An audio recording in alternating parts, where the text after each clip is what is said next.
Hi, my name is Keith Beal, and I'm the Senior Vice President of Government Affairs and Public Policy. On behalf of our chairman and everyone who's here, I'd say thank you for coming. We'll turn it over to the Congressman, since this is the hearing, so we'll turn it over to Congressman Paul. Thank you for coming. Thank you so much, and thank you for hosting this event for us. Our whole point and purpose of this meeting is to highlight the strategic risk we have when the United States isn't a net exporter. I've said this multiple times that the United States has energy independence. It brings on global stabilization. We're able to set markets. We're able to participate in other countries that want to do business with the United States. But we see the policies that's coming out of this administration, and just to highlight, the so-called Inflation Reduction Act, which is the climate change bill that was signed into law yesterday, some of the dangers that we're playing with. Instead of us being energy independent, we become more dependent on other countries. Of course, we have a panel today that's going to speak of that and speak to their expertise. I'll do my very best to introduce everybody without reading your entire bio, because everybody's is pretty impressive, but Blue's and everybody else's, I enjoyed reading it. Blue, I was kind of like, I was still a little disappointed. Also, a good friend of mine, Representative Trent Kelly from Mississippi.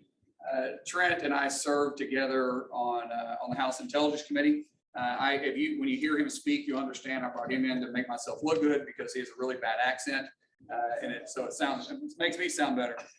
And then I have Representative Stephanie Bice, who makes us all look bad. She's a darling of Oklahoma, I guess, right now in Washington D.C., and we appreciate her, but we really like her husband Jeff better. So let me go around and I'll introduce everybody officially. Congressman Stephanie Bice is the fourth generation Oklahoman, born and raised in Oklahoma. She's also represents the 5th district of which includes Oklahoma City. She's a graduate from Oklahoma State in 1995 with a degree in marketing and international business. Before her public service, she obviously was in the private sector for 8 years in the financial oversight, business strategy, and marketing for her own family's technology company. In addition, she ran her own marketing company. Stephanie serves in the House of Representatives as her peers elected her as freshman class president, which is shows her leadership skills. I just tell you that to have them elect you when you first get there speaks volume of Stephanie. I think we're lucky to have her. And she also serves on the Republican whip team. And then I have Congressman Trent Kelly. Trent was, do you want me to tell you how old you are? I was going to say how old you were. I'm going to leave that one alone. All right, I'll just stop because you're old. On Tuesday, make it short. All right, let me just go on and talk about Kelly. Kelly won a special election in a runoff that represents the 1st district of Mississippi. He was elected on the 114th Congress. He earned a bachelor's degree from the University of Mississippi and a law degree from the University of Mississippi Law School. He earned a master's in strategic studies from the United States Army War College. Trent spent 36 years in Mississippi Army National Guard as a combat engineer and is currently serving as a major general. In 1990, he was mobilized and deployed to Desert Storm. In 2005, he was deployed again as a major to Iraq. And in 2009 through 2010, he served as a lieutenant colonel in Iraq. He's very highly decorated. I would consider this man a very close friend and someone that we are very fortunate to have on the House Armed Services, which is also where Stephanie serves, and on the Intelligence Committee. And then our panel, we'll get to our panel. I'll introduce Dr. Dean Foreman first. Appreciate you being here. Dr. Dean Foreman is an American Petroleum Institute chief economics and expert in the economics and marketing for oil and natural gas and power. He is known for his knowledge in energy marketing applications of advanced analytics to assess market risk, clear and effective communication and with management policymakers, and he's also good with the media, and we appreciate you being here with us. We have Blue Halsey. Blue is a Senior Vice President of HSE in Government Relations and Regulatory Affairs at Continental Resources. He is responsible for strategic leadership for corporate HSE and ESG programs, along with guiding corporate policy and regulatory incentives. He's a native of Oklahoma. Blue also holds a degree from Oklahoma State and the University of Tulsa School of Law. Next up is Matt Barr. Appreciate you being here. I skipped right over Blue. Appreciate you being here too. I just kind of take advantage of you a little bit. Matt is the Vice President of State Government and Community Affairs for Cheniere Energy, a Houston-based Fortune 500 company, leading supplier in LNG in North America. He is responsible for the leading of the company's government relations, stakeholders engagement, and social investment at the state and local levels of Cheniere, as Cheniere continues to operate and develop LNG export facilities and associates infrastructure with Texas, Louisiana, and Oklahoma. Matt is a native of Dallas, Texas, and earned his bachelor's degree from Texas A&M University. I appreciate you being here. Anthony, I'm going to do my best with his last name. Levanis, right? Did I get that? Anthony and I, we have met several times. I've actually spoken at a couple of your panels for you in Houston and Washington, actually twice in Houston, once in Washington, yes. Anthony founded U.S. Energy Stream in 2011 to deliver energy intelligence and create innovative ways for energy leaders to connect. He is passionate in promoting stability investments in the oil and gas industry.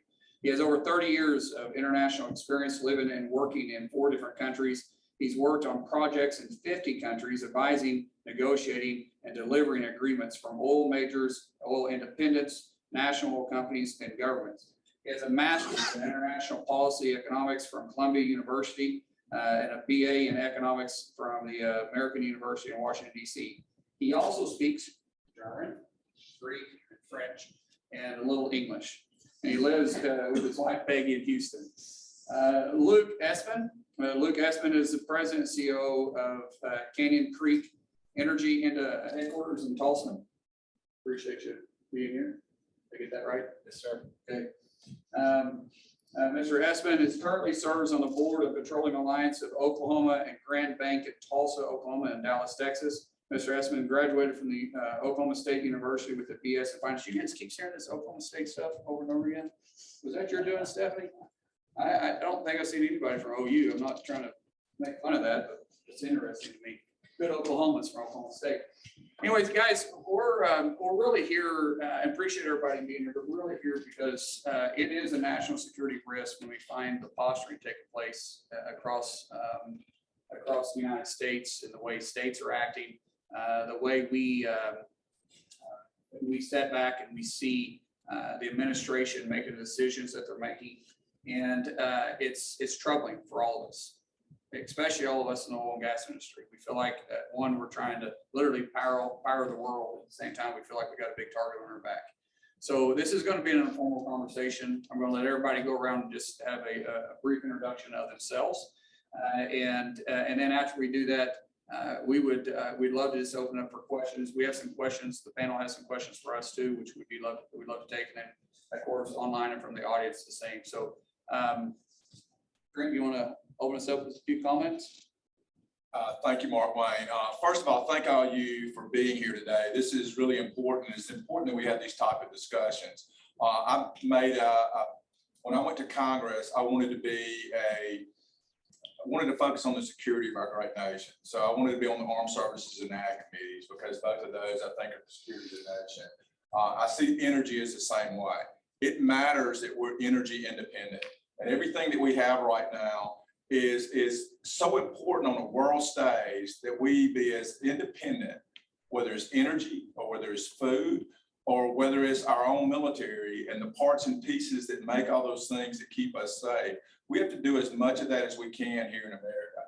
And we produce energy cleaner than anywhere else in the world. And I thank you guys for doing that. And I wish more people would realize that energy is going to be produced. And so we need to produce it cleanly here. And I thank y'all for being here. Thank you, Trent. Stephanie? Thank you, Mark Wayne. Thank you all for joining us this afternoon, and certainly to the panelists for taking some time out of your busy schedules to be with us. You know, I am, as was mentioned earlier, sit on the House Armed Services Committee with Trent. So there's, I think, a unique perspective in looking at what happens with energy as it relates to the national security of this country. And I'm really fortunate to be a part of such an incredible group. 2 years ago when I was elected, the focus of that election was on the oil and gas industry. The representative prior had really not supported industry. And so almost the entire campaign talked about me trying to support an industry in Oklahoma that is top for jobs, for the economy, produces 25% of our state revenue. So it was really important that we focus on that. And since I was elected, I feel like there's been a full-on assault on all of you and the industry as a whole. So what I've tried to do is really highlight those deficiencies in the administration's, what I consider to be lapses in judgment or failures in many cases, and how we need to be getting back to energy independence. You can look at what's happened in Europe over the last several years, and it is a prime case of what not to do. You became very reliant on other countries, adversaries, including Russia, and the results are devastating. Winter's coming in Europe. Germany's very concerned, and there will be a price to pay for the reliance that they have bestowed upon their citizens. And so for us, it hits every aspect of the economy, of national security. And so I hope that today's discussion will be able to sort of broach that topic. Thank you. Lou, you want to start? Well, first of all, I want to say thank you for being here in Oklahoma. Thank you for being here in Oklahoma and at this wonderful facility. This is if you don't know, we're at the Oklahoma Petroleum Association. This is our home. A lot of our members are here in the audience. And when we talk about energy independence, when we talk about our industry and what small producers do, we represent in this building everyone from the guys who's a stripper well operator to the refiners, to the midstream. It's all represented here in this building. And these are the folks that have brought us energy independence and actually did it for a while, and we could do it again. We just need the right policies. We need the want of the federal government to do that and to work with our industry. We're willing to do those things, and we're willing to have the conversations and unleash the power that is American ingenuity, the power that is oil and natural gas in this country. And these folks can all do it here. So I want to welcome our crowd and our members, and thank you guys for being here. Thank you, Blue. Anthony? Congressman Marlin, thank you so much. Congressman Kelly, Congressman Weiss, thank you so much for the invitation to be here. Thank the Petroleum Alliance of Oklahoma for inviting me. It's an honor and a privilege to address such a prestigious audience. The link between national security and energy security is fundamental. And when Congresswoman Weiss have spoken about Germany and the reliance of Germany on Russian gas, Congresswoman, you remind me a story that when I was in Vienna, Austria, in 2010, that was a year after again Russia has cut off supplies to Europe because of the Ukrainian issue. I was negotiating on behalf of a gas pipeline consortium how to bring Azeri gas to Europe to make the Europeans less dependent on Russian gas. And among other people, I met Russians from Gazprom, Russian executives from Gazprom. And I told them about the shale gas revolution in the United States and the possibility of having US LNG exports that one day may make the Europeans less dependent on Russian gas. I said diversify diversify their European gas supplies. And the Russian was very angry and said to me, no, that's a fiction, that's a Hollywood movie, it's a PR campaign from the US government, it will never happen, the Russians will dominate. End of quote, that's quote. And then I said, all right, I didn't say anything. And then after the meeting, a business leader from a large Western European country, from one of the largest Western European gas companies, said to me, listen, Anthony, when you are a fan of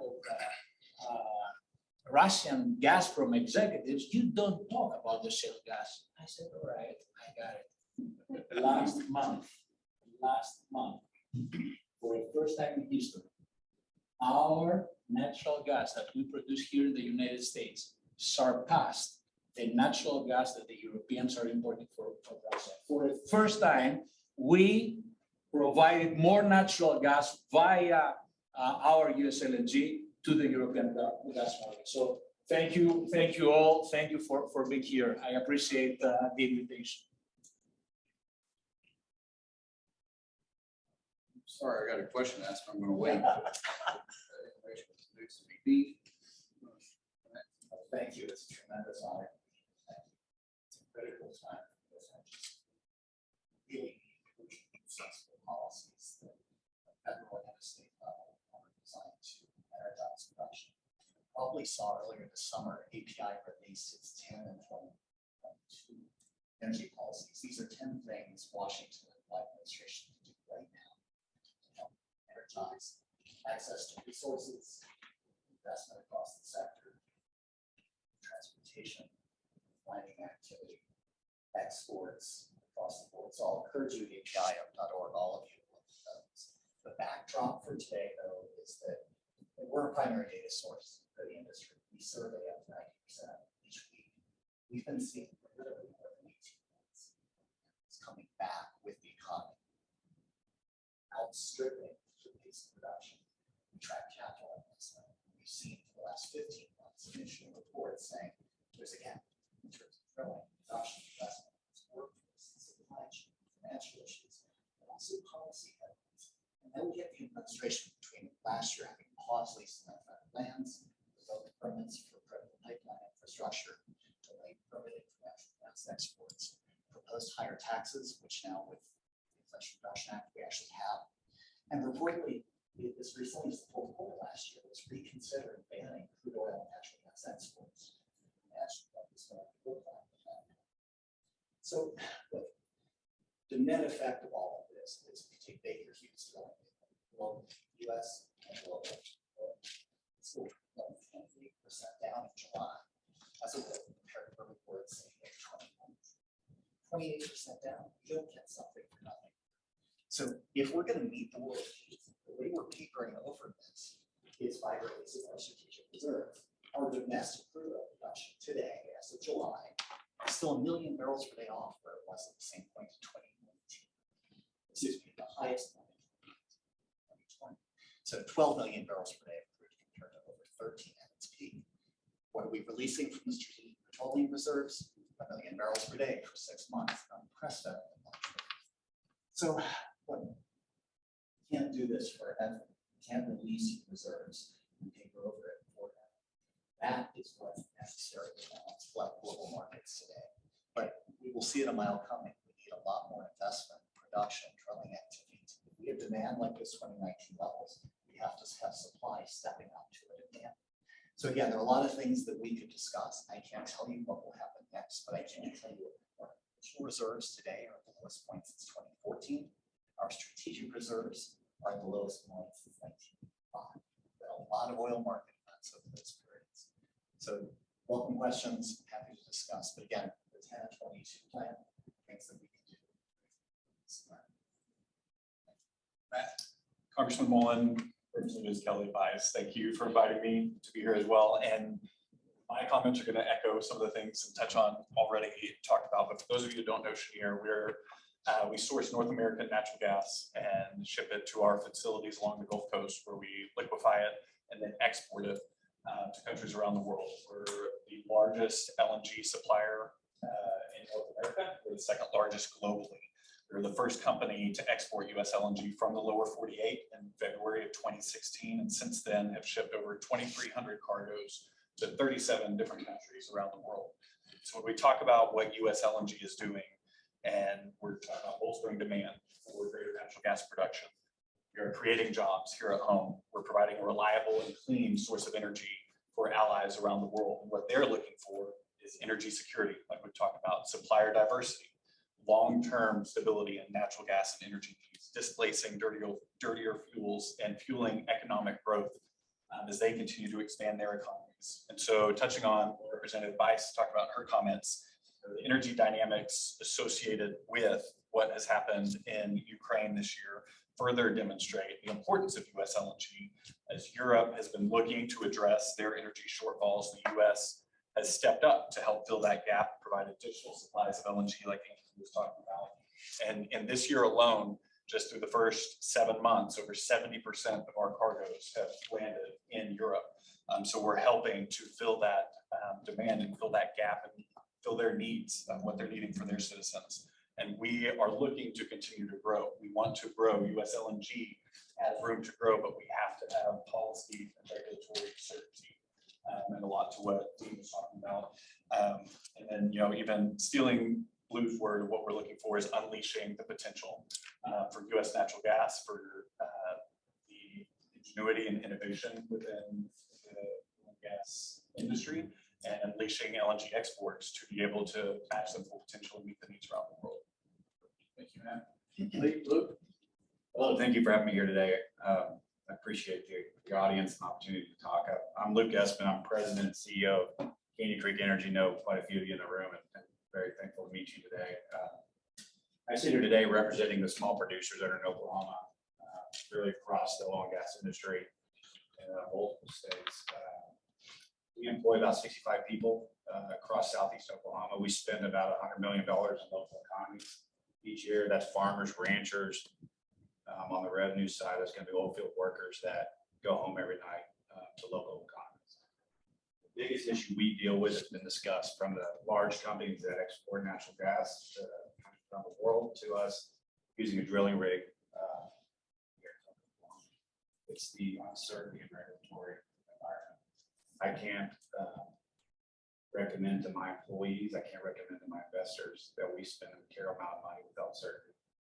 I think that's the biggest thing we need to discuss today is try to lay out a plan so we can go back to our employees and to our operators and to our partners to be able to lay out an opportunity to become an energy independent again. Because it's me and it's my partners and it's my colleagues from our size company all the way up to comment on this. So I thank you today for listening to us and listening to our story and how to help facilitate some of these questions. Thank you. I want to kind of, excuse me there. I want to kind of follow up on a couple of statements just so before we get into some of the questions that we have laid out here. But Anthony, I want to talk with you first. You had mentioned that recently, or you talked about Germany. What is Germany's feelings now compared to what you had said? Compared to what Russia was saying now towards where they feel like they're at today? Right now, Germany and the European Union is importing most of its gas by US LNG. The vast majority of our natural gas exports, I think 70%, 70% of our LNG exports go to the European market because the European market is a severe crisis. And you said that our exports passed Russia's production or imports last month. Yes, according to the International Energy Agency, that is the Paris-based organization, our natural gas in the month of June surpassed the natural gas, our natural gas exports. So what Europe imported from us were higher than Russia. The numbers, we exported 4.5 billion cubic meters to Germany and the European Union, Right. and the Europeans imported 4.1 billion cubic meters from Russia. Unimaginable a few years ago. So Matt, Anthony, maybe you guys both answer this question. If I got my numbers right, 42% of Russia's, Europe's energy comes from Russia, right? Especially from gas, 42%, is that correct? That's my last number that I read. And most of it goes through Germany. Germany. Pre-Ukraine. Right. That is Pre-Ukraine. pre-Ukraine because and most of it goes to Russia Germany and Italy. has declined 60%. It's right. It's gas exports to Europe. And we're catching the back of all that. Right. Because I haven't heard this. This is new. I know this wasn't planned for questions, but this is. Right. And I would say, we're talking from the EU perspective. But they're also looking to do right now, in addition to 70% of our LNG going right now, their existing infrastructure, but you're looking at 50%, planned 50% growth in import infrastructure. Let's say there's 11 import terminals planned underdeveloped, that they are pushing to move forward so that they can import more gas and keep up with the infrastructure needs to be able to rely more on. Thank you. And Dean, you made a statement about our strategic oil supply is at the lowest it's been since 1985. That's right. Is that current or is that with full release after the end of 6 months? That's as of August 5th. So And we will continue. if we continue to lose a million or 100 million barrels a month, then where are we going to be at the end of the 6 months? Roughly the lowest since 1982. That's high. And then Luke, the question I have for you, you said that that's something that you want to talk about, a plan moving forward for independent guys to bring certainty. So from your perspective, what does it mean to be doing? It's laying out multi-year plan on how we're going to produce oil and natural gas over the US. I think the changes in administration, while it's certainly a feature, not a bug of our government, what it does to us as a producer is one day we have a set of plans, and then the next day the rules change, and we're required to change with them. And the majority of small producers, not capital. And this isn't even a discussion of whether some of the regulatory discussions are appropriate. I think a lot of producers would be willing to have a methodical conversation about regulatory changes. When politics are involved in our capital decisions, small, we don't have the opportunity to move with them. So it pushes a lot of companies out of business ultimately, reduces managers out of the ability to drill for new resources, and then compounds the problem for our ability to meet the demand that's needed by the domestic. So the certainty is what I've underscored on how we move forward from regulatory understanding to be able to produce. So I want to speak to that just a second. I use that as my time to the front opening statement here. I don't think that legislation that Congress is capable of passing can ever bring that so be back right now until we redo the Chevron deference. And here's what I mean by that. Because the Chevron deference, which many people in this room is aware of, when in 2005, when the court essentially said that the regulatory agency has the ability to make the changes because Congress basically delegated our authority to them and made them the experts, they're able to look back at these legislation that I always use the Clean Water Act of 1972 to change the definition of navigable bodies of water, and streams.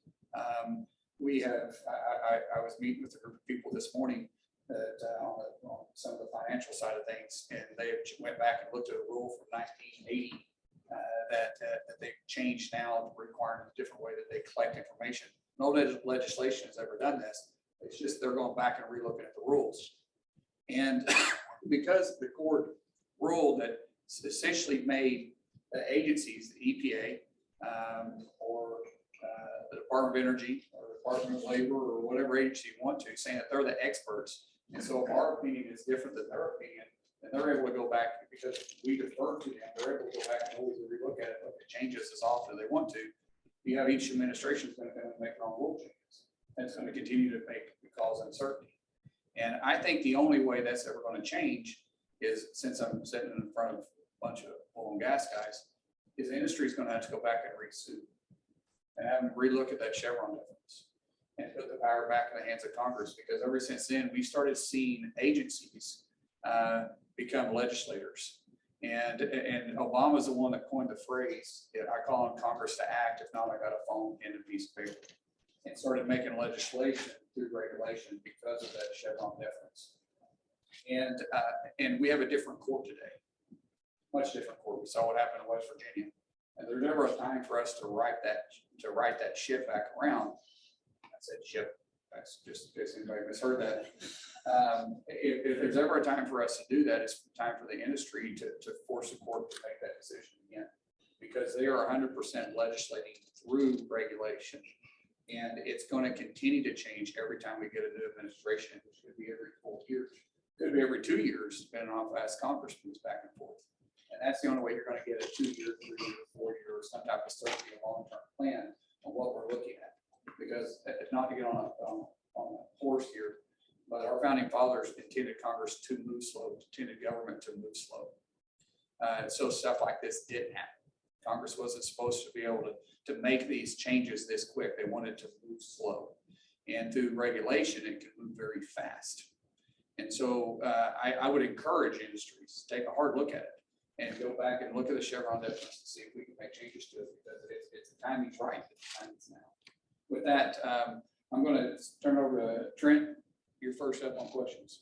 All right, Dr. Foreman, with your expertise in international energy markets, what trends have you seen in recent years regarding bad actors like Russia using their resources to bring their neighbors in line? And you can talk about Moldova, Ukraine, Germany, but also would like to talk about other places like Africa or South America, just how them, Russia or other people are using these. Fantastic question. Really timely. For decades, we've seen Russia, use energy as a weapon against Europe and East Europe.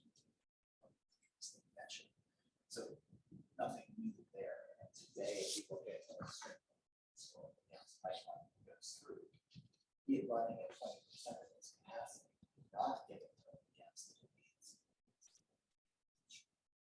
This is part of the leverage that we continue to exercise. Building in Nord Stream 2 that would actually help protect their market share against US LNG. They were hoping to diversify how this route through the Baltic Sea and have another form of leverage. It didn't mean more gas in total to Europe. It just meant that they had more leverage. So that's how they're exercising that influence. But with partners that are averse to US interests, Iran, Venezuela, you probably saw just in the last couple of months, they formed joint ventures exclusively Venezuela, economic cooperation with Iran. There, in those two examples in particular, the administration is perfectly happy to negotiate with Iran and Venezuela. We could effectively be taking Russian barrels that are owned and operated, Russian interests from other countries. And they've been masterful at gaming the system. This is the other thing. We talk about partners that aren't necessarily averse to US interests, but they've expanded their partnerships throughout OPEC, throughout Asia Pacific, be it second and third tier refining, India and China. Those parties just pursue their own self-interest. The way that it flows, they may or may not be aligned. We saw with OPEC, if you go back to 2015 and April 2020, Russia aligned with OPEC at those times to try to flood the market with oil and shale producers, shale proved resilient. Today, in the wake of Biden's trip to reality, there is no wedge. So OPEC may well just pursue its own interests here, but their interest isn't necessarily aligned. Asia, expanding interests with Africa in particular, you're looking at rare earth minerals, projects, oil and gas, securing resources, securing government relationships, ports, airports, and through the value chain, things that make it strategically important. That's really actively engaged in these arenas. Our energy independence is really important both to garner economic and national security, but also to counter these interests with our allies around the world. Can I add something to that? I think it's a great point. I had dinner a few months ago with the ambassador of Japan. And that's a country that you don't think often about when you're talking about these geopolitical implications of Russian natural gas, but they were very concerned. How does the war with Ukraine impact the ability for them to purchase oil and gas from Russia, or do they want to? And how can they sort of figure out what the alternatives are? And I thought it was an interesting point that we haven't been talking about, is that there are other countries across the globe that are being impacted that are not European or even African. For instance, I was in Tokyo 2 weeks ago, where I had some more conversations with civil lieutenants and reinforce just the security of this and security of supply into the forward crisis in Europe and Asia. And it's one of those the United States were concerned that BTU gas recently here at Henry Hub spot, but in Europe we've seen Netherlands TTF go over $60 per million BTU, which is strategic.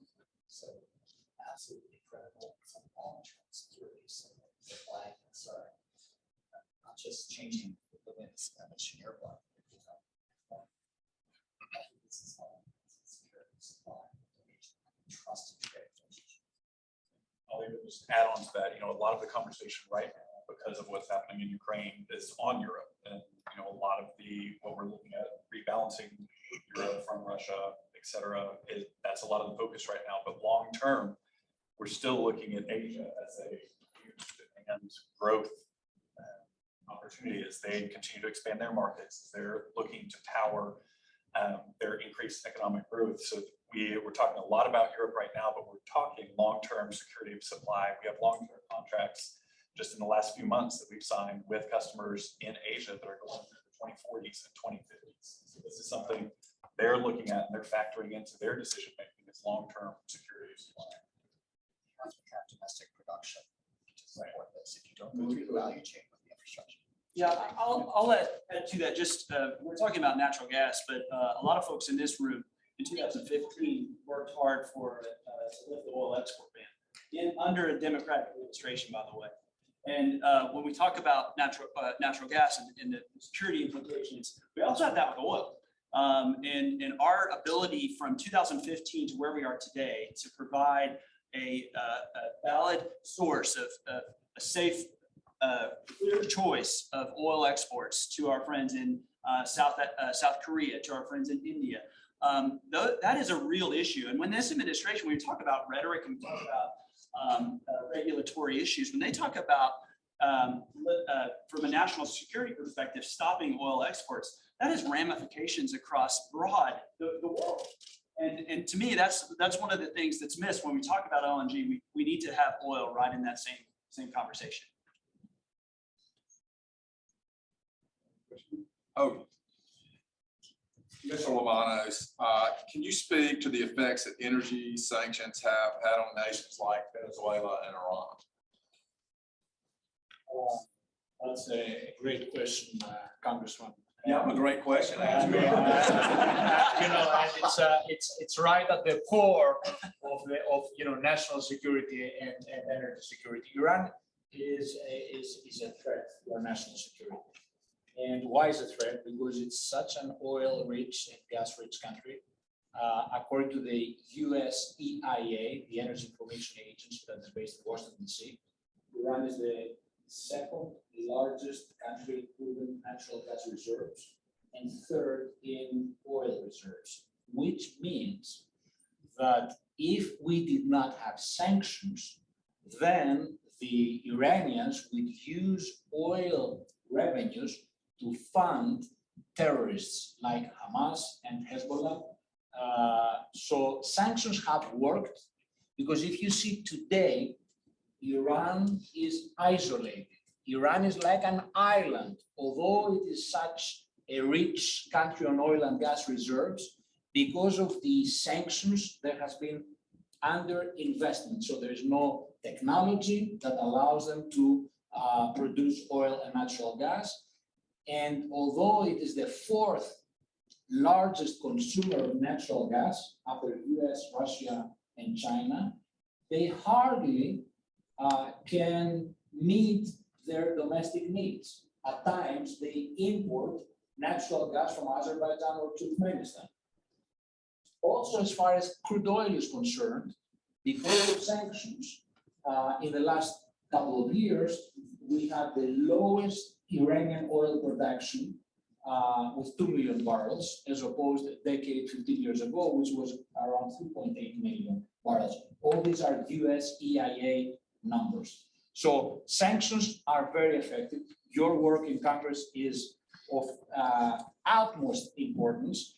And let me just finish with some open source information from the Department of Treasury for the amazing work that our US intelligence community is doing and the great work that you in the intelligence community is doing. Exactly a year ago, on August 13, 2021, this is Department of Treasury, it's on the website.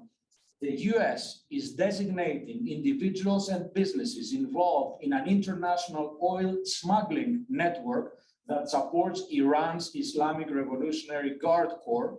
Senior IRGC officials use proceeds from their involvement in Iranian oil exports to help fund the group's destabilizing regional activities. The IRGC is using revenues from its Iranian petroleum sales to fund its malign activities. These sales rely on key foreign intermediaries to obscure the IRGC involvement, and the US government will continue to disrupt and expose anyone supporting these efforts. So I finish by saying a very big thank you to the amazing work you are doing, and also thank you to the work that the US intelligence and counterintelligence communities are doing, because Iranian threat is a huge threat, and if we don't have sanctions, then they will fund terrorists. Thank you. So I want to circle back around to something that you brought up in your opening statement, and I think it's worthy of maybe diving in a little deeper, and that is access to capital.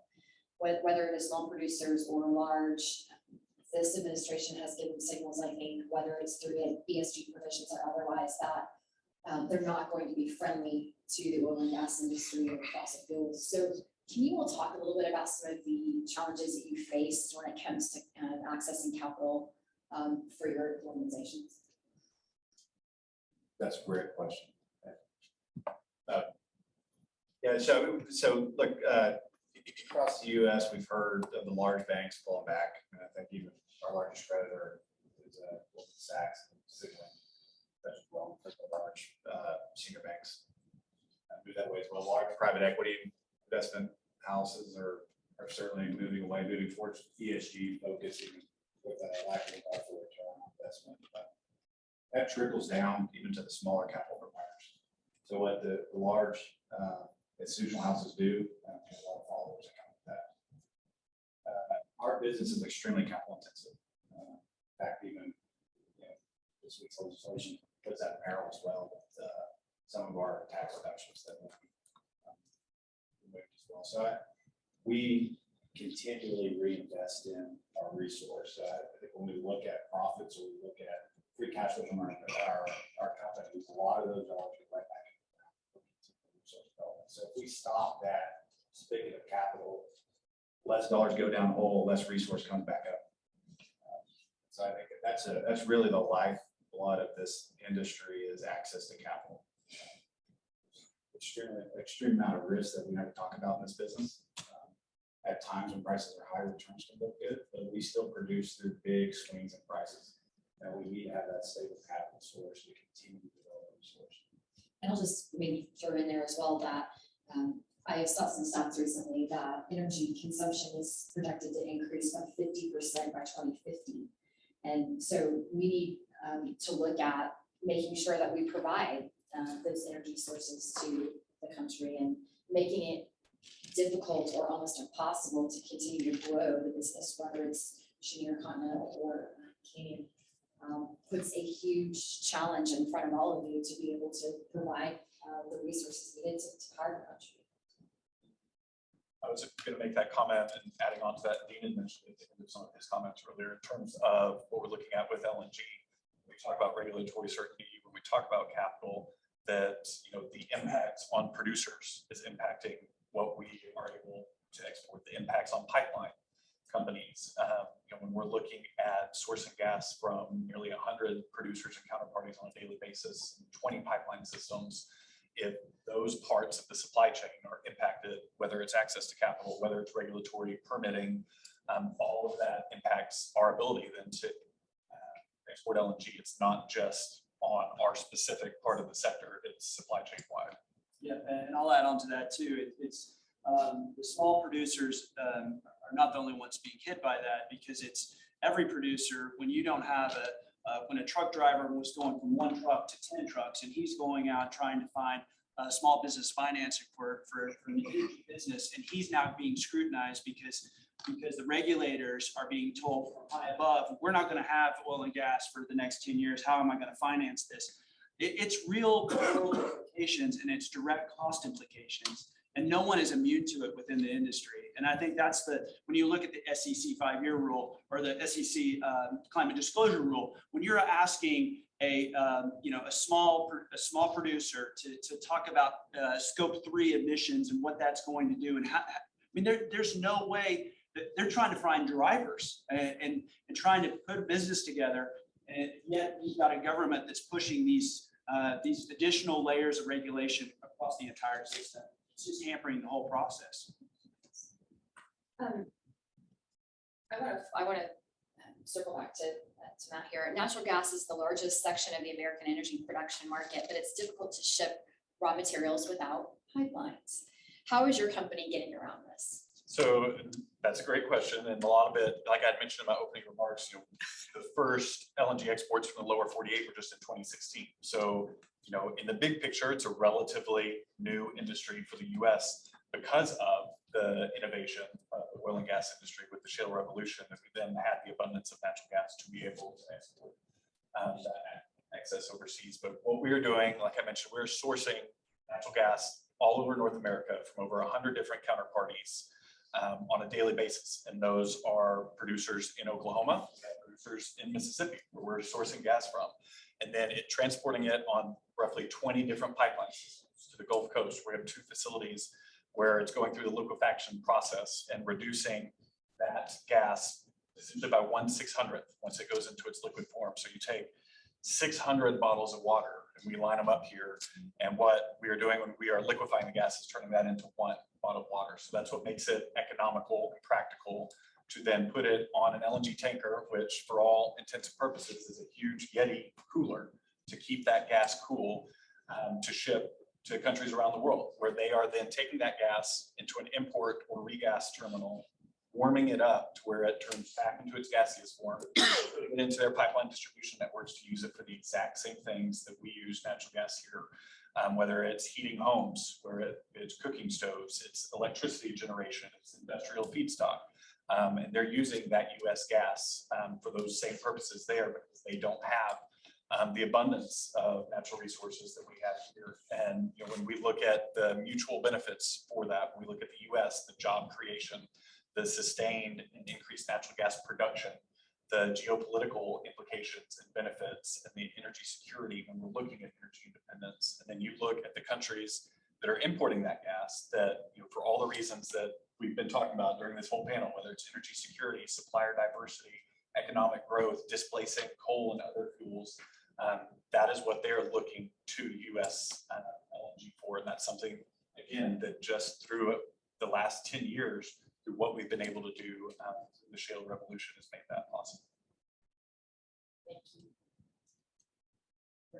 Yeah, and I know you kind of address this, but the consistency, whether you're talking about getting capital or production or how you refine or which pipelines are open or closed, can you speak to just how regulations made by regulatory agencies that do not go through Congress, can you just talk about the huge impact it has for us to continue over the long term to be an energy producer and to be able to have consistency? So, I mean, at the end of the day, you have to make money in order to stay in business. It's not about filling your pockets up. It's about staying in business for the next generation. Can you just talk about the huge impact that new regulations have on the consistency to be able to reinvest and to make sure that we're energy? Listen, I went to Iraq where they had energy for 40% of the day. I cannot imagine living in Mississippi or in Oklahoma City, and for 40% of the day during the summer, having no air conditioning, because then you can, or being in Germany or somewhere cold or Alaska and having 40% of the day where you don't have heating because you don't have consistent energy. Can you talk about how these policies hurt your ability to be consistent in producing and exporting? I'll start. I'll say, I say the administration, I think, has been at least consistent about not wanting to work with our industry. That's a consistent thing. Number one, it's the number one issue he signed on his the president's third day or second or third day, banning not leasing any more federal lands. I'll tell you, we operate in Oklahoma, glad to be an Oklahoma company, and we love it here. But we also operate in Wyoming and North Dakota and Montana, where there's a lot of federal lands, and intermingled with those federal lands or private lands. And what is happening is, while the government is basically saying we're not going to lease any property, they're keeping personal property in the ground. They're preventing development right now in areas that we would be developing. And for them to come to producers and say, why aren't you investing more? And not working with producers to say, how can we incentivize? How can we work together? Even if they wanted to talk about their transition, the process is going to take some time. And the reality, the energy reality is not there. And that's a consistent thing, quite frankly. The infrastructure, their ability to say the same thing with infrastructure that they've done with leases. We're just, one day you've got a permit, the next day you don't. Their push against both leases and infrastructure really questions how much are you going to put in certain investments, and that's across the board. That's not just one company. That's an industry perspective. So I think they're certainly being consistent, but it's consistently inconsistent. And many of the policies that we have coming out right now in the regulations have the same effect on our industry here, our oil and gas industry, that sanctions have on Russia or Iran. Or, I mean, we're basically, we have our own government sanctioning ourselves. So would you agree with that? Oh, 100%, 100%. You've got a group of industry that are entrepreneurs and talking about investment, but how do you know what the rules of the game are when they're changing on a regular basis? And that's the problem with that investment. That's why you've got capital that's, I think capital's scared of the industry. Where's that? If you've got a federal government saying, we're not going to have this industry, why would I invest more capital into it? And going back, and this is a supply chain issue, you can't turn it off today and turn it off for the next 10 years, and then in an emergency, turn it back on 10 years from now. You lose the workforce, you lose the technology, the advancements in technology. Is that correct? So if we shut it off today, we can't just start up tomorrow just because the resources are there. Well, the investments we're making, the investment Matt's making, I mean, these are 30-year investments. I mean, these are long-term investments that we're putting shareholder money into, and because we believe and we know the product and we know what the market will take domestically, we're willing to do those kinds of investments. But it just hinders. Now we're thinking through that twice. Is the government going to shut us down for drilling these wells? Is the government going to shut our pipelines down just because they believe that that's what they have to do? It's so frustrating when we have the resources and we have the opportunity to do it. And even going back to something Lou had said earlier in the panel, when talking about, whether it's statements or we're talking about the possibility of an export ban, just having that out there has huge ramifications when we're looking at making long-term investments. Customers abroad are looking to make long-term investments. And when we have, whether it's that situation or even on LNG, you have multiple members of the same administration saying conflicting things about, yes, we need LNG. We have comments about stranded assets. So there's not a consistent message. There needs to be a consistent message coming from there because those things do have impacts. Follow on, I love your phrase. It is like self-sanctioning. If you don't have 3 to 5 years for the well sites planned out, you can't invest in the gathering systems. You have to be able to have, in many cases, interstate pipeline, especially in the cases that are difficult to build. Cancel predictability through the entire value chain. You can't support the international commitments that are oil and natural gas. So it's vitally important for the energy security to support the entire value chain. Recognize that there's a report this year on official estimates. 80% of the world's energy is coming from oil. This is the majority of it. We ought to treat it.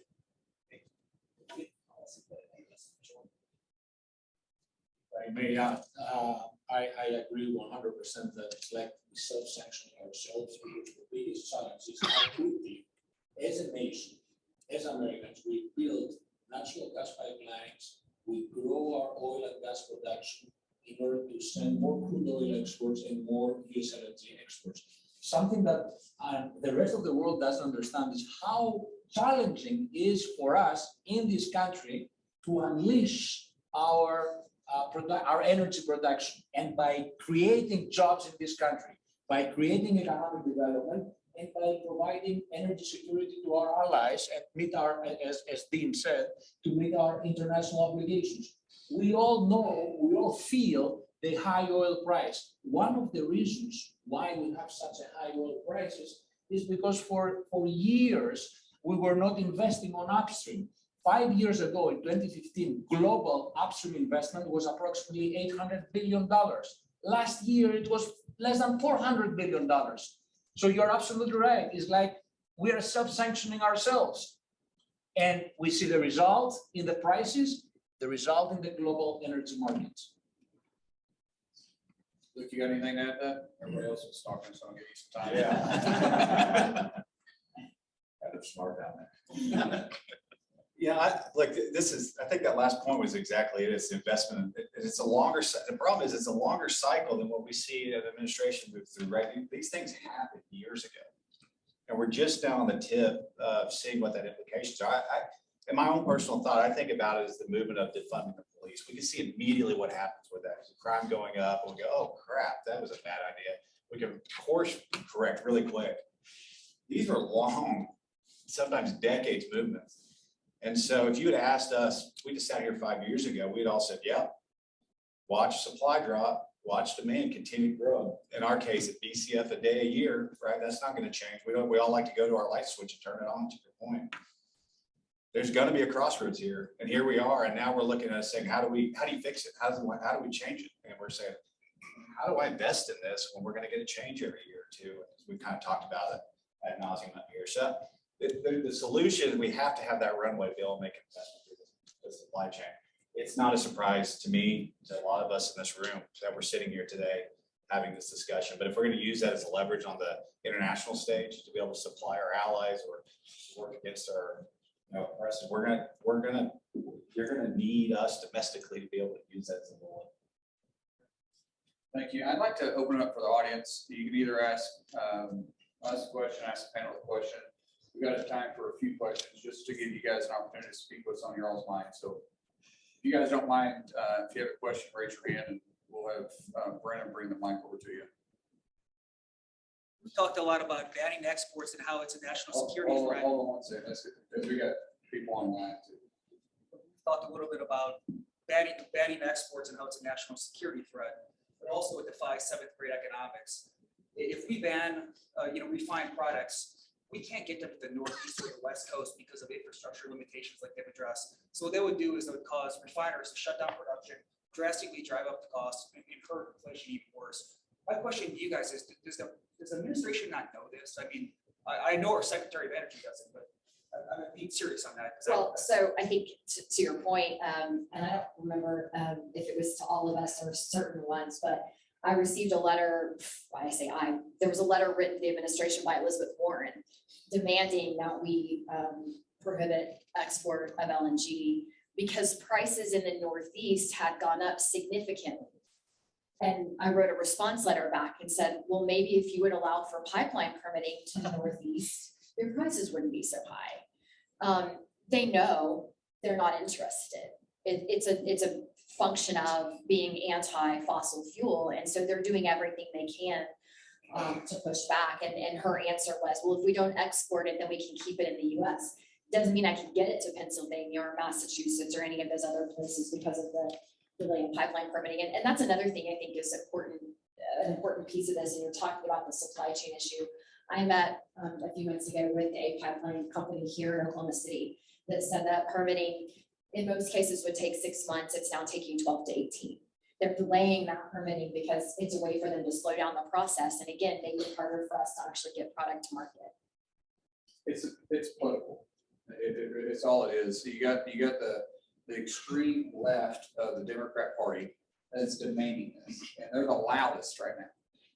And those that would be considered more of a moderate part of the Democrat, if those still exist in DC, I would say that they're afraid their party's going to split. They know this. I mean, listen, if we went 100% renewable today, and this is without, or actually, if we went 100% renewable today without getting rid of the combustible motors out there, we'd have to have the land mass the size of Texas just to meet today's need. Now, if you take in consideration, they get to do away with the combustible engine, and the average American family has 2 cars.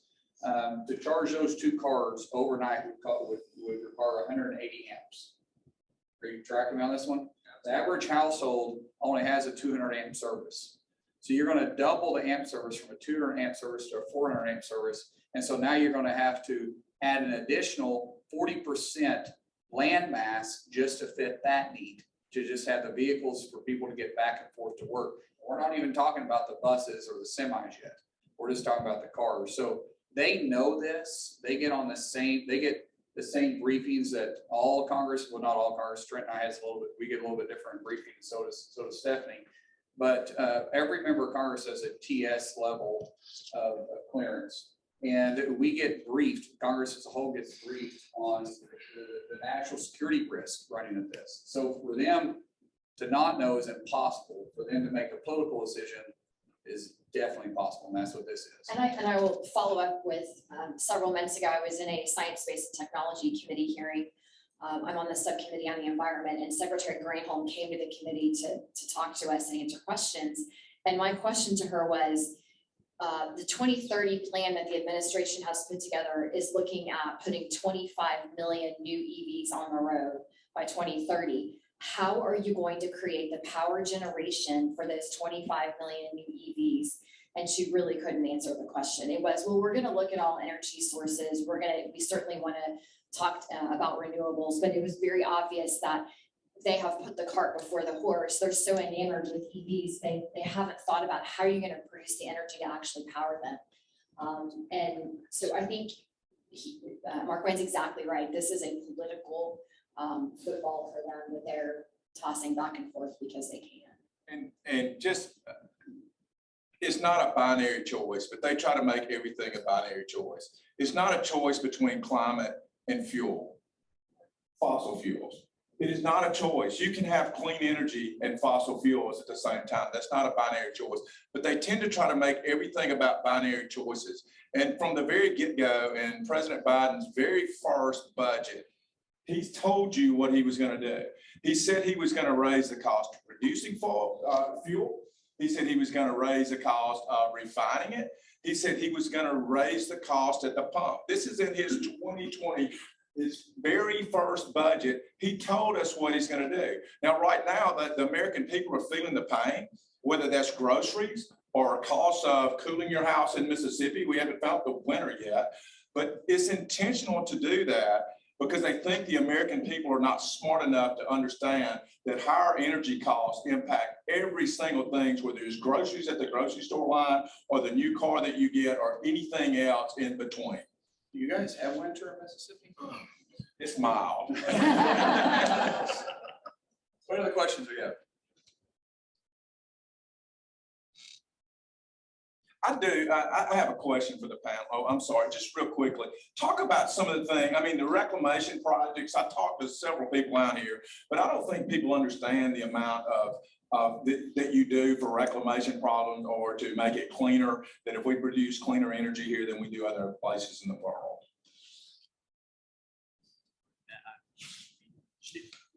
Well, I mean, I'll just say from our perspective, I mean, from an industry, just a general industry perspective of oil and gas, sorry.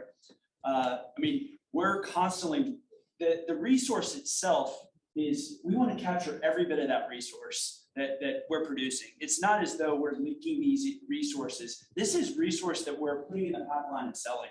So from an environmental perspective, it's a key to us because it's how we're making our money. Is we're putting that hydrocarbon in the pipeline. So it's certainly something our industry has taken, a tremendous amount of advancement in over the several years because it's the right thing to do. Right, and just echoing that, and even from the technology perspective, what we're doing in terms of emissions.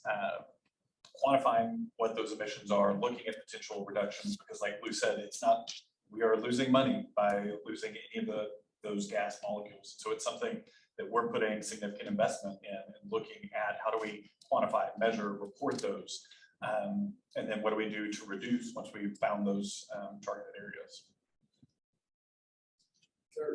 State Representative Todd Russ, thank you for the invite to be here. Oklahoma ran legislation this year. I co-authored the bill to not invest and even divest from any money handlers, money managers, that discriminate against oil and gas industries in Oklahoma, or specifically some of the ESG criteria.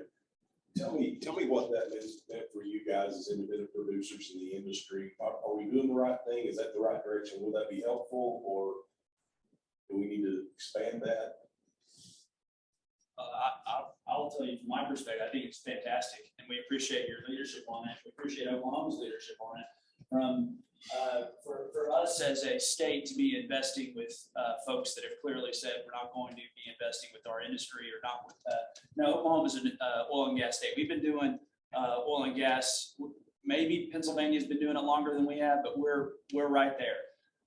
This is at the heart of our, energy is the heart of our state. And for us to come to be investing those dollars for Texas, for North Dakota, for Wyoming, for states that are that taking their teacher retirement and putting with it a fund that says we're not going to invest in any natural gas or oil development. I mean, that's just a fundamental hypocrisy of the state.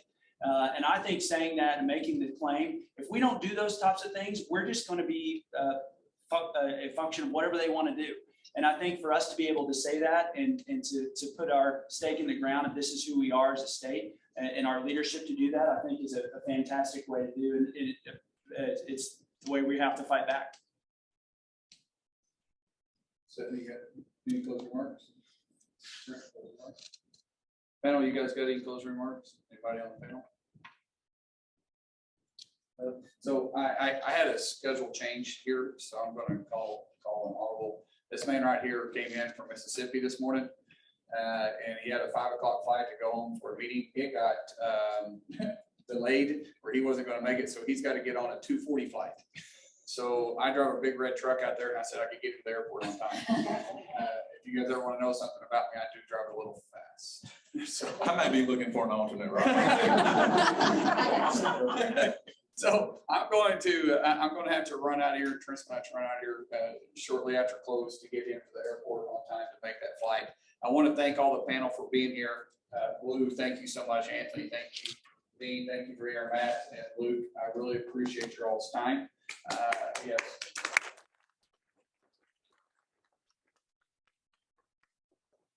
Thank you for taking the time to be here. I know it's a long drive for you to come all the way over to your district. And Trent, a good friend of mine, I gave him a hard time. We literally sat together hours upon hours on the intelligence committee down in the skiff, where every time they go through the safety precautions about what we can have, he does the same thing. He's like he's saying a prayer, and he touches, it's like a dance or something. He goes through the whole process, make sure he has no electronics on him. But we sat together every day when we're in DC, and I appreciate you taking time down here and being a good friend. For those in the audience, thank you so much for your time. I really wanted to stay around and talk to you, but I promised this guy I'd get him home tonight, so I'm going to run into the airport. I hope y'all don't mind. So God bless y'all. We're going to close it there. Thank you so much.